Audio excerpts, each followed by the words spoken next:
Sahabat Oase Rohani Katolik yang terkasih, apa kabar Anda semua? Semoga Anda tetap sehat, tetap penuh semangat, dan senantiasa menyertakan Allah dalam segala aktivitas Anda. Seperti yang dikatakan oleh Santo Martin de Porres, segala hal, bahkan menyapu, memarut sayuran, menyiangi taman, dan menunggui orang sakit, dapat menjadi suatu doa jika itu dipersembahkan kepada Tuhan. Sahabat Oase Rohani Katolik yang terkasih, senang sekali saya, Bernadette Esther, bisa hadir kembali menjumpai Anda dalam Pekan Biasa ke-30. Pada hari ini kita akan mendengarkan renungan dari Romo Alfonsus Setia Gunawan PR yang akrab disapa Romo Gunawan. Mari kita sapa beliau lebih dulu. Apa kabar Romo Gunawan? Penuh sukacita, Mbak Wei. Terima kasih Romo, senantiasa berkenan hadir dalam acara Oase Rohani Katolik untuk menyapa para pendengar dan pemirsa setia ORK, juga meneguhkan iman kami. Ini menunjukkan kesetiaan Romo dalam imamat yang sudah lebih dari 4 dekade ya Romo? Baru 41 tahun. 41 tahun, luar biasa. Baik Romo, sahabat Oase Rohani Katolik yang terkasih, mari kita mulai acara pada hari ini dengan doa pembuka yang akan dipimpin oleh Romo Gunawan. Monggo Romo. Terima kasih. Saudaraku terkasih, marilah kita mengawali perjumpaan kita ini dengan berdoa. Dalam nama Bapa dan Putra dan Roh Kudus. Amin. Allah Bapa yang Maha Kasih, kembali kami menghadap Engkau dengan penuh syukur karena Engkau senantiasa menuntun dan membimbing kami dalam iman, dalam kepercayaan, dan dalam kesetiaan kepadamu. Kami mau belajar dari Santo Paulus dan dari Tuhan Yesus sendiri di dalam kitab suci. Santo Paulus begitu luar biasa imannya, kesetiaannya, dan keteguhannya, sampai dia merasakan bahwa yang hidup di dalam dirinya bukan aku lagi, tetapi Kristus yang hidup dalam diri Paulus. Semoga kami yang telah Kau bimbing dari dulu hingga sekarang ini, semakin tumbuh iman kami, bagaikan biji sesawi yang pelan-pelan tumbuh berkembang sehingga sampai tinggi dan bahkan menjadi pelindung bagi banyak orang. Tuhan, sertailah kami dalam perjumpaan ini, agar kami boleh belajar dari orang-orang kudus, juga dari warta Yesus sendiri yang begitu mengagumkan. Hadirlah di tengah-tengah kami, berkatilah kami, agar seluruh acara kami berlangsung dengan baik sampai selesai nanti. Dalam nama Kristus Tuhan, kami berdoa kepadamu. Amin. Dalam nama Bapa, Putra, dan Roh Kudus. Amin. Sahabat Oase Rohani Katolik yang terkasih, bacaan dari surat Rasul Paulus kepada jemaat di Roma, bab 8, ayat 18 sampai 25. Saudara-saudara, aku yakin penderitaan zaman sekarang ini tidak dapat dibandingkan dengan kemuliaan yang akan dinyatakan kepada kita. Sebab dengan amat rindu, seluruh makhluk menantikan saat anak-anak Allah dinyatakan. Karena seluruh makhluk telah ditaklukkan kepada kesia-siaan, bukan karena kehendaknya sendiri, melainkan oleh kehendak Dia yang telah menaklukkannya. Tetapi penaklukan ini dalam pengharapan. Sebab makhluk itu sendiri juga akan dimerdekakan dari perbudakan kebinasaan dan masuk ke dalam kemerdekaan mulia anak-anak Allah. Kita tahu, sampai sekarang ini, seluruh makhluk mengeluh dan mereka sakit bersalin. Dan bukan hanya makhluk-makhluk itu saja. Kita yang telah menerima Roh Kudus sebagai kurnia sulung dari Allah, kita pun mengeluh dalam hati sambil menantikan pengangkatan sebagai anak, yaitu pembebasan tubuh kita. Sebab kita diselamatkan dalam pengharapan. tetapi pengharapan yang dilihat, bukan lagi pengharapan. Sebab bagaimana orang masih mengharapkan apa yang sudah dilihatnya? Tetapi kalau kita mengharapkan apa yang tidak kita lihat, maka kita akan menantikannya dengan tekun.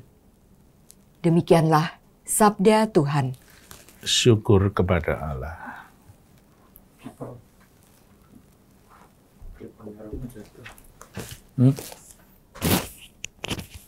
Oh ya.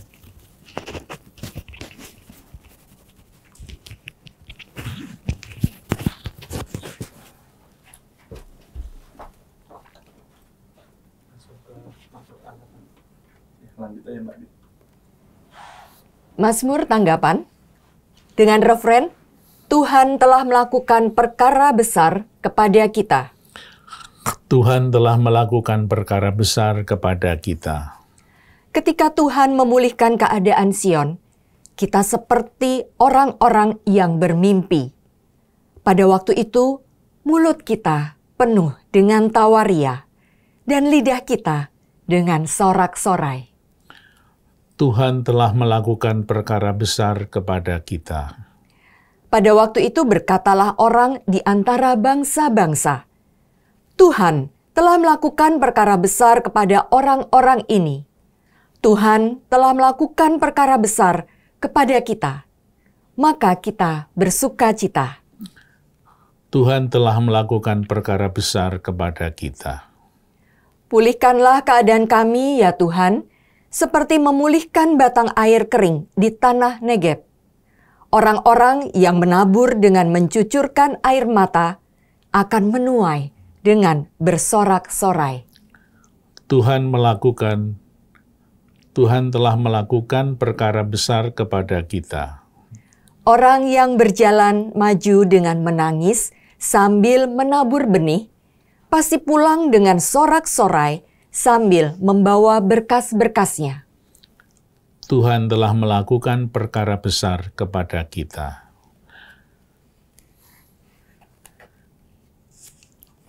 Terpujilah Engkau, maaf, bisa dipotong ya? Menyanyi ya? Sahabat Oase Rohani Katolik yang terkasih, mari kita siapkan hati dan kita dengarkan sabda Tuhan melalui Injil Lukas.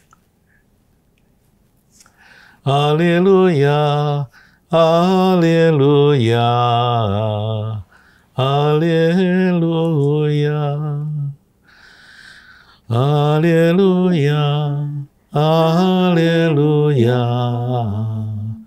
haleluya. Terpujilah Engkau Bapa Tuhan langit dan bumi, sebab misteri kerajaan Kau nyatakan kepada orang kecil. Haleluya, haleluya, haleluya. Tuhan bersamamu Dan bersama rohmu. Inilah Injil Yesus Kristus menurut Santo Lukas. Dimuliakanlah Tuhan. Ketika mengajar di salah satu rumah ibadat, Yesus bersabda, "Kerajaan Allah itu seumpama apa? Dengan apakah aku akan mengumpamakannya? Kerajaan Allah itu seumpama biji sesawi yang diambil dan ditaburkan orang di kebunnya. Biji itu tumbuh dan menjadi pohon, dan burung-burung di udara bersarang di ranting-rantingnya." Dan Yesus berkata lagi, "Dengan apakah aku akan mengumpamakan kerajaan Allah? Kerajaan Allah itu seumpama ragi yang diambil seorang wanita dan diaduk-aduk ke dalam tepung terigu 3 sukat sampai seluruhnya beragi." Demikianlah sabda Tuhan. Terpujilah Kristus. Ya, Romo Gunawan, surat Rasul Paulus kepada jemaat di Roma ini, Romo, tadi dikatakan di sini, sebab kita diselamatkan dalam pengharapan, tetapi pengharapan yang dilihat bukan lagi pengharapan. Terus terang Romo, surat Rasul Paulus kepada jemaat di Roma ini bagi saya, ini sulit dimengerti. Nah mohon Romo Gunawan yang sudah belajar sampai ke Roma ketika Romo-Romo lain belum sampai di sana, mohon dijelaskan maksudnya apa ya Romo? Ya, seperti surat-surat pada umumnya ya, Mbak Bei. Surat Paulus memang tidak mudah untuk dipahami. Apalagi surat Paulus kepada umat di Roma. Boleh dikatakan surat Paulus kepada umat di Roma ini menjadi surat yang sangat matang dalam cara menulis dan cara berpikir, serta penghayatan iman yang sempurna. Yeah. Kalau boleh dikatakan bahwa biasanya Paulus itu menulis surat setelah Paulus mengunjungi umatnya. Misalnya setelah mengunjungi umatnya di Filipi, Paulus menulis surat. Ketika di Tesalonika, Paulus menulis surat kepada mereka. Tetapi surat Paulus kepada umat di Roma, ini adalah surat yang ditulis oleh Paulus sebelum Paulus pergi ke Roma. Jadi Paulus belum pernah ke Roma, punya rencana dia mau ke Spanyol sebetulnya, dan ingin lewat Roma, tetapi hanya berkunjung. Dan akhirnya nanti Paulus ke Roma setelah melalui perjuangan besar, bukan sebagai pewarta, tapi sebagai tawanan, yang akhirnya nanti dipenjara dan dieksekusi di Roma.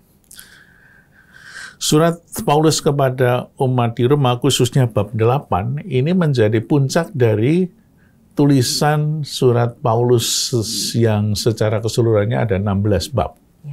Maka saya juga kadang-kadang tidak mudah untuk memahami surat Paulus ini. Tapi surat Paulus ini ditulis dengan matang luar biasa. Waktu itu, menurut para ahli, surat Paulus kepada umat di Roma ini ditulis di Korintus. Setelah Paulus berkeliling, punya pengalaman yang sangat luar biasa. Pengalaman iman, baik suka maupun duka, baik dia saat mengajar dengan tenang, maupun di dalam penderitaan, hampir mati, masuk penjara di Filipi, dan lain sebagainya. Itu membuat Paulus punya pengalaman iman yang luar biasa. Dan dia menuliskan pengalaman 20 tahun perjalanan itu dalam suratnya kepada umat di Roma. Umat di Roma yang ada di sana, rupa-rupanya sudah mulai tumbuh imannya, tumbuh komunitas-komunitas Kristiani yang munculnya tidak pernah jelas siapa yang mewartakan Injil di sana. Ada orang mengatakan rupa-rupanya banyak peziarah yang waktu itu pergi ke Yerusalem, mendengar cerita-cerita tentang Yesus yang wafat dan bangkit. Lalu mulailah mereka kembali ke Roma dan menceritakan pengalaman imannya itu. Maka mereka kemudian bercerita kepada yang lain dan lain sebagainya, sehingga tumbuhlah orang-orang Kristiani di Roma. Nah, ketika Paulus di Korintus, itu ada satu peristiwa ketemu dengan Aquila dan Priska, itu suami istri.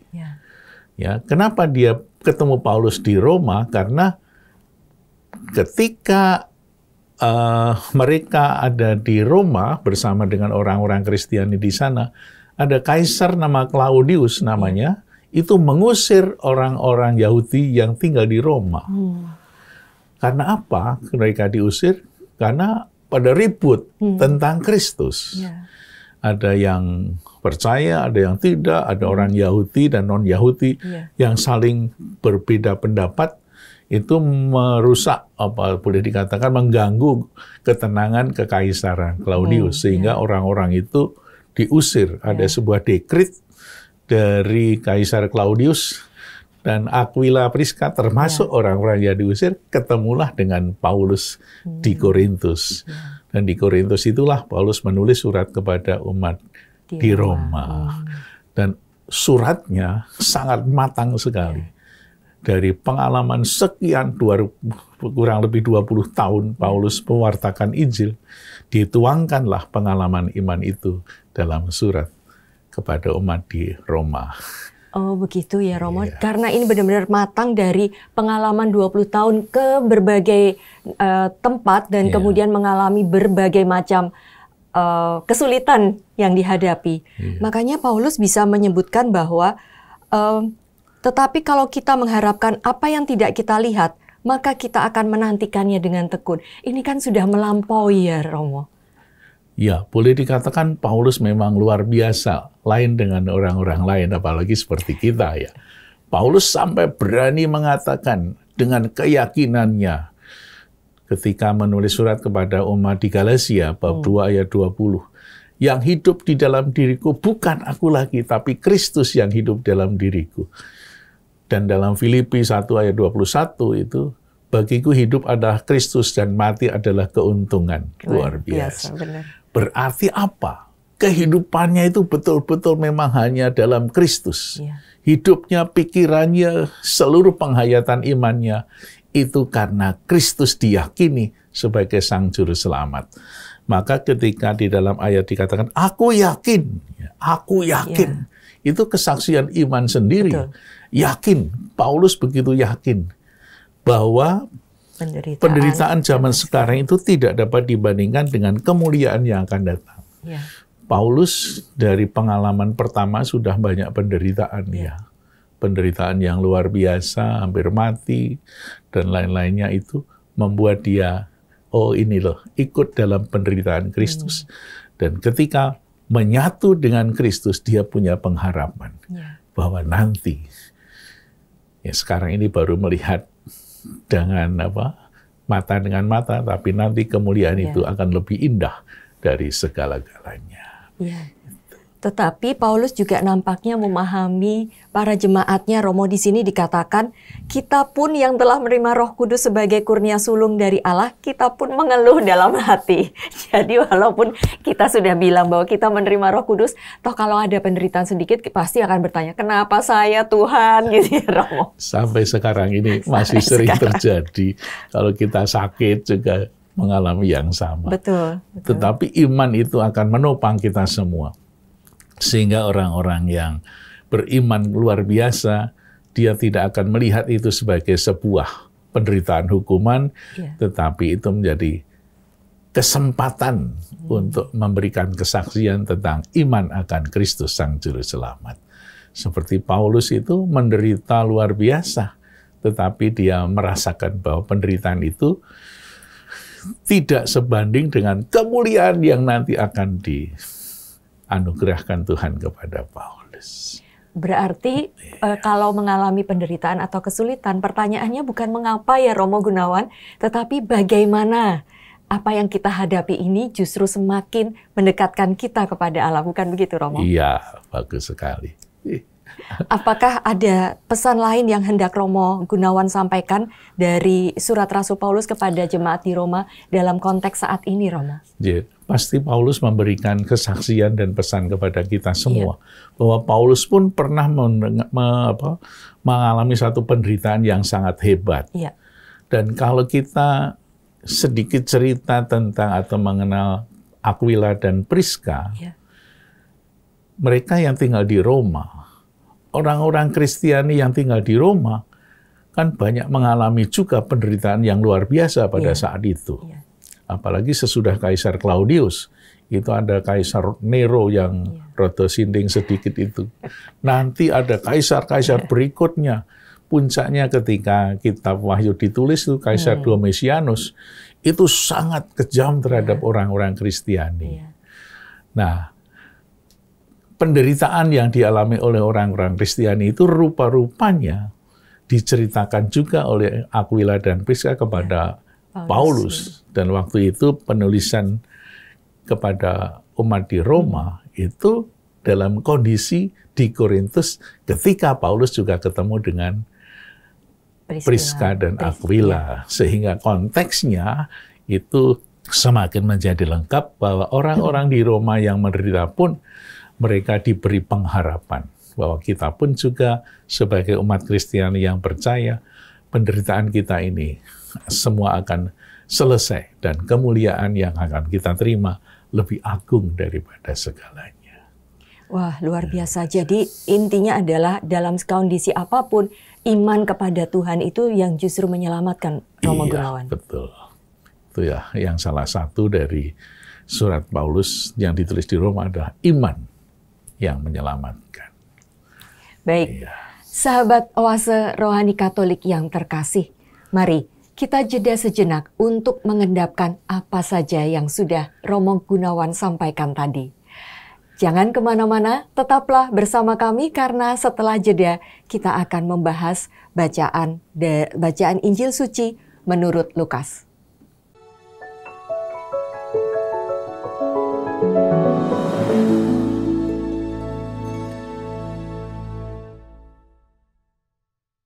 Sahabat Oase Rohani Katolik yang terkasih, terima kasih Anda masih bersama kami, Bernadette Esther dan Romo Alfonsus Setio Gunawan PR. Jika Anda punya saran, hendak mengajukan pertanyaan, atau hendak sharing iman, Anda bisa menghubungi kami melalui email dengan alamat orkaj2021@gmail.com atau melalui pesan dengan WA di 0881 02 51 33438. Nah, mari kita lanjutkan perbincangan rohani kita. Romo Gunawan dari Injil Suci menurut Lukas, Yesus berbicara lagi tentang kerajaan Allah, tetapi kali ini dengan bentuk perumpamaan biji sesawi dan ragi ya Romo. Iya. Nah, apa inspirasi iman dari bacaan Injil dari Santo Lukas ini? Tuhan Yesus seringkali mengajar para muridnya dan umat pada saat itu dengan perumpamaan. Iya. Juga dengan cara-cara yang lain. Mengapa pakai perumpamaan? Rupa-rupanya umat lebih mudah menangkap seandainya pengajaran Yesus itu memakai sebuah perumpamaan. Karena mengajarkan tentang kerajaan Allah itu tidak mudah. Dan ini yang disampaikan oleh Yesus adalah perumpamaan tentang kerajaan Allah. Kadang-kadang kita salah paham kerajaan Allah itu seolah-olah satu rumah Tuhan yang harus jatuh datang ke dunia. Kalau kita berdoa, Bapa kami kan juga, datanglah kerajaanmu. Oleh karena itu, memahami kerajaan Allah, seperti yang sering dikatakan oleh para penulis Injil, kerajaan Allah adalah Allah yang merajai kita. Atau lebih boleh dikatakan dengan kata lain, bagaimana saya menghayati Allah sendiri yang mencintai kita dalam hidup kita. Semakin kita dekat dengan Tuhan, semakin kita dapat merasakan cinta Allah dalam diri kita. Nah, kalau kerajaan Allah, Allah yang merajai, Allah yang menuntun kita, Allah yang hidup di dalam diri kita itu diumpamakan seperti biji sesawi yang mulai dari biji kemudian tumbuh. Berarti apa? Berarti penghayatan kita akan hadirnya Allah dalam diri kita. Penghayatan akan kebesaran dan cinta Allah dalam diri kita itu pelan-pelan mulai tumbuh. Ketika kita masih kecil, penghayatan kita terhadap iman Kristiani juga masih sederhana. Lama-lama tumbuh berkembang, lama-lama mempunyai kualitas tentang nilai-nilai yang suci dan lain sebagainya. Seperti itu. Kira-kira biji sesawi itu menjadi ungkapan dari pertumbuhan iman Kristiani, iman kita sebagai umat terhadap Allah yang mencintai kita semua. Iya. Romo Gunawan tadi mengatakan,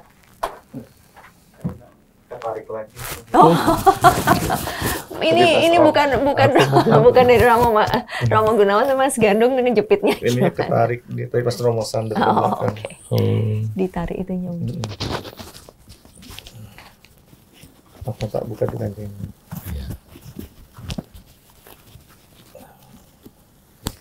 Apa ini kurang sana ya? Sudah Pak Romo, sudah ditarik.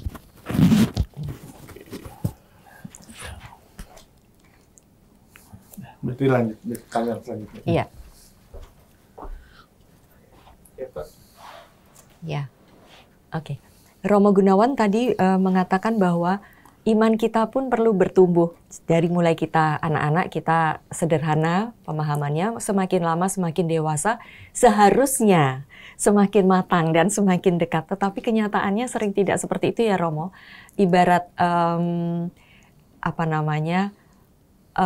kalau anak-anak kurang tinggi, stunting Romo, imannya juga stunting. Hanya di situ saja kurang tinggi Romo.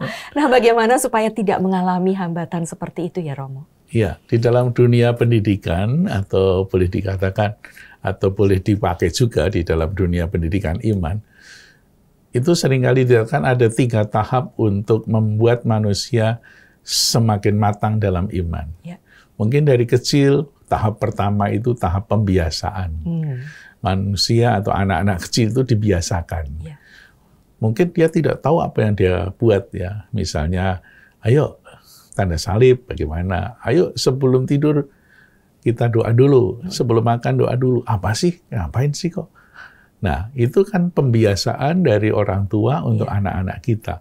Sehingga anak-anak kalau berdoa, misalnya anak-anak TK itu juga ngomong keras tapi nggak tahu artinya kan, ngomong sana sini.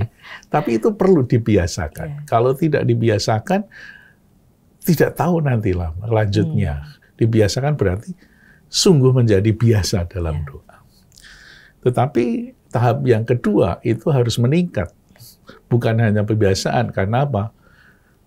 Kita diajak sebagai orang tua misalnya saja, untuk mentransfer pengetahuan iman kita kepada anak kita. Ketika anak sudah mulai bisa bertanya, kita harus bisa menjawab.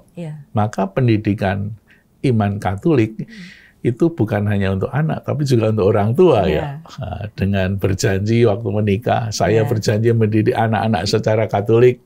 Itu berarti saat itulah Bapak Ibunya menyadari bahwa saya pun harus bertumbuh dalam iman dan pengetahuan. Setelah anak bisa bertanya, ini yang seringkali para ibu, bapak mengalami kesulitan. Anak sekarang kritis-kritis loh. Susah menjawabnya. Apalagi kalau soal cerita Adam dan Hawa itu bagaimana kok anaknya 2, 1 mati, 1 sama siapa? Nah, itu perlu kita jawab secara rasional juga. Maka pengetahuan kita transfer untuk anak-anak kita.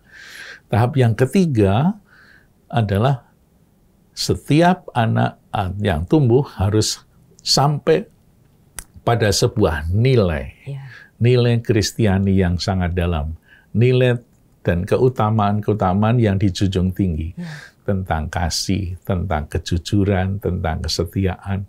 Itu kalau sudah dimulai dari tahap-tahap pertama, itu nanti tidak terlalu sulit untuk mengatakannya. Sehingga itulah yang disebut iman yang bertumbuh seperti biji sesawi, yang terus dipupuk terus-menerus sampai akhirnya anak menjadi matang dalam iman. Termasuk orang tuanya, termasuk yang sampai sekarang jangan merasa bahwa sudah dewasa, sudah mengenal Yesus dan mengenal seluruh kitab suci walaupun sudah habis dan bolak-balik dibaca ya Romo.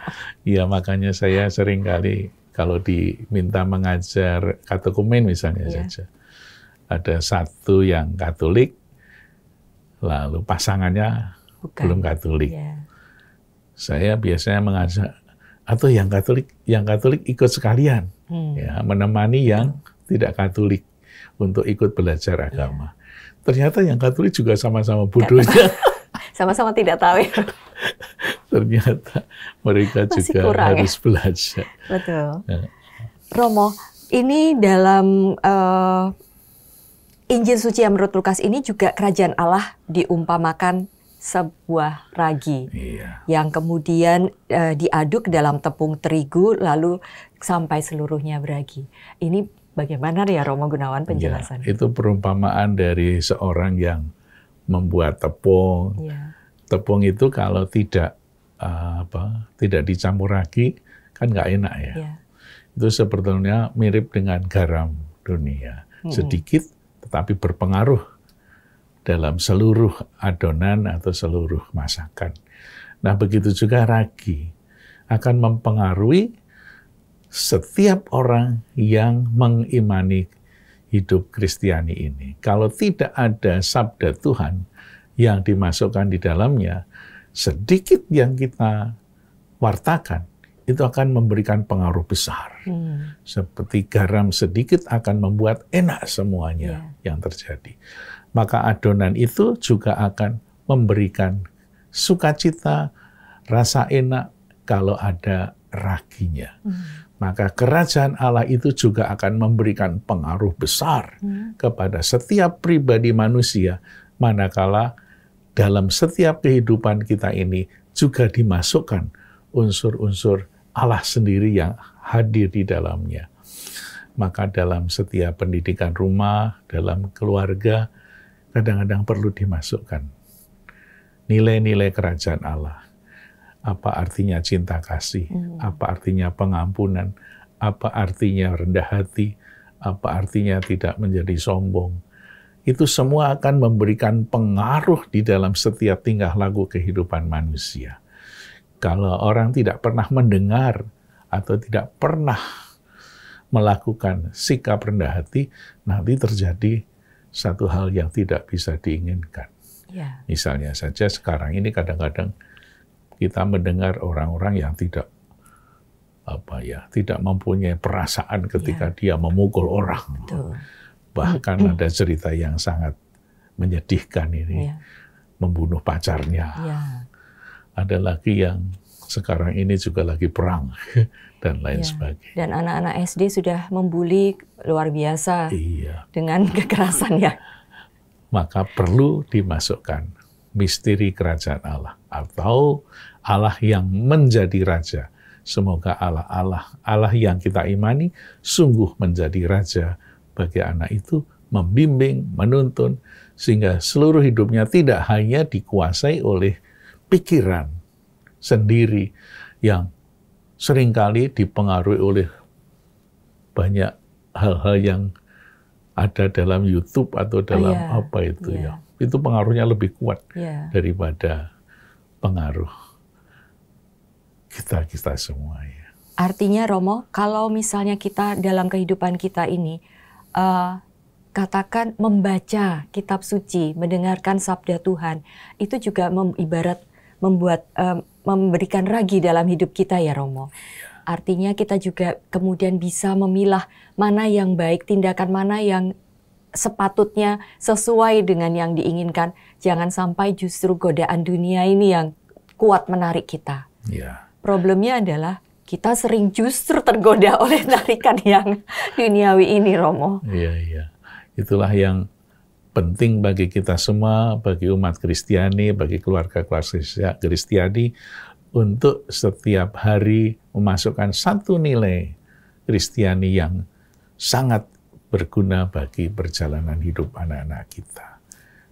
Nilai-nilai yang begitu banyak, meskipun kadang-kadang tidak mudah, tapi pertama-tama pokoknya baca saja.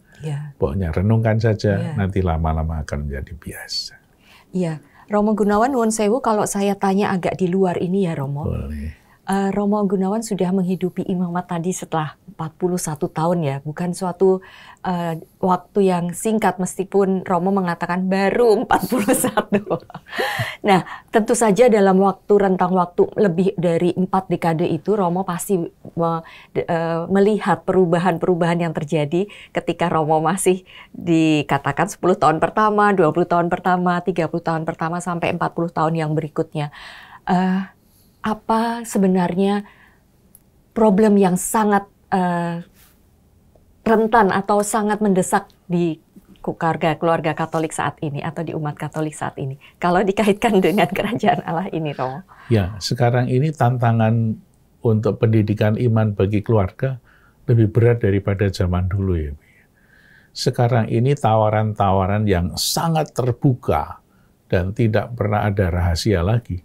Itu bisa dilihat, bisa dicerna oleh orang-orang atau bahkan anak-anak yang mungkin belum waktunya.